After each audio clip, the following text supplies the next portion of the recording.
mau memenangkan perang melawan globalis COVID. Produksi Vanus, vaksin Nusantara untuk 200 juta masyarakat dalam 1 tahun ke depan. Caranya, nah, old mind bingung, new mind ya sudah ada solusinya. Menang perang melawan COVID bukan pakai vaksin yang dapat restu BPOM saja seperti AstraZeneca, Pfizer, Sinovac buatan asing globalis yang dibawa oleh broker pembela globalis, tetapi pakai yang buatan lokal, diperbanyak, dipercepat, baik itu vaksin merah putih atau apapun yang lokal, dan percepat produksinya serta dikawal ketat oleh Departemen Kesehatan. Juga modali Genos 5 triliun rupiah untuk pasang di semua publik area tempat massa berkumpul seperti pasar, mal, terminal, stasiun, bandara, pelabuhan terkoneksi dengan aplikasi Genos tersebut. Kemudian semua orang akan dicek random secara acak oleh Satgas COVID di pasar atau dimanapun. Aplikasinya di-scan oleh alat yang dibawa oleh Satgas COVID. Kalau hari itu belum tes Genos, segera digiring ke tempat Genos terdekat dan gratis, di mana aplikasi akan mencatat hasil positif atau negatif. Keluar rumah,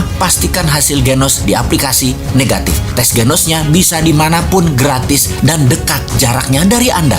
Genos tahun 2021 ini usahakan ada 1 juta alat Genos, dan tahun depan 2022 hingga 3 juta alat. Demikian halnya dengan Vanus, vaksin Nusantara yang akan membuat imunitas naik. Vanus adalah imunoterapi. Imunitas dinaikkan tinggi sehingga dalam 1 tahun ke depan herd immunity terbentuk di Indonesia dalam waktu cepat dengan vaksin globalis yang kira-kira mengcover 20% penduduk dan vaksin lokal mengcover 60% populasi. Maka 80% populasi memiliki tameng COVID hanya dalam waktu 1 tahun ini. Coronavirus tersudutkan. Cangkangnya yang tumbuh di tubuh manusia tidak ada tempat lagi. Indonesia dengan demikian menang melawan virus corona. Tahun 2022 semuanya baru. Indonesia menang dan Indonesia berdaulat. Gaspol kendalikan dunia. Dengan apa? Salah satunya dengan vaksin Nusantara dan Genos, serta jadikan kekuatan pangan dan mineral sebagai ujung tombak kendali dunia. Sungguh, semua ini tidak menghabiskan dana banyak. 50 triliun rupiah saja sudah selesai. Bukan ratusan triliun seperti saat ini dianggarkan termasuk stimulus ekonomi dan gak efektif juga.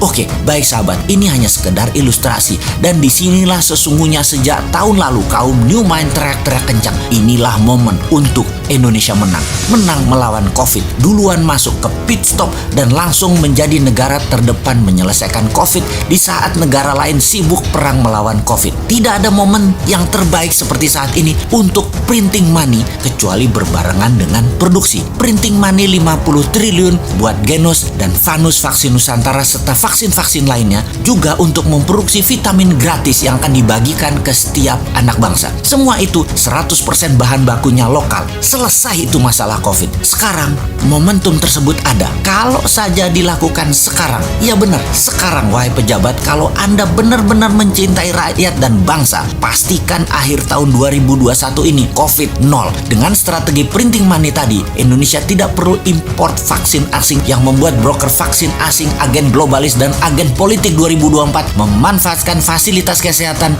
Itu bakal kering cuannya dan pastinya menyelesaikan masalah COVID serta ekonomi Indonesia dengan cara elegan. Ketika pejabat sadar, oh, printing money itu menyelesaikan COVID dan membuat 100% karya putra anak bangsa ini dibiayai tanpa hutang, itu begini toh. Lah, setelah itu proyek infrastruktur dilanjutkan, proyek ibu kota dilanjutkan dengan 100% produk dalam negeri, dan itu semua juga dijaga dengan printing money. Seperti kita pada saat memenangkan COVID dengan memproduksi Genos, vaksin Nusantara dan vitamin. Nggak perlu obornya si Jinping, nggak perlu dolarnya Amerika, dan nggak perlu IMF. Duh, gregetan banget nih ngeliatin yang menari di panggung jabatan sudah selama ini bergantung asing terus, sampai-sampai hutangnya mencapai 6.000 triliun lagi. Kenapa sih ngutang? Ke depan stop ngutang ya. Gitu aja kok mesti kejedot dulu sih kalian.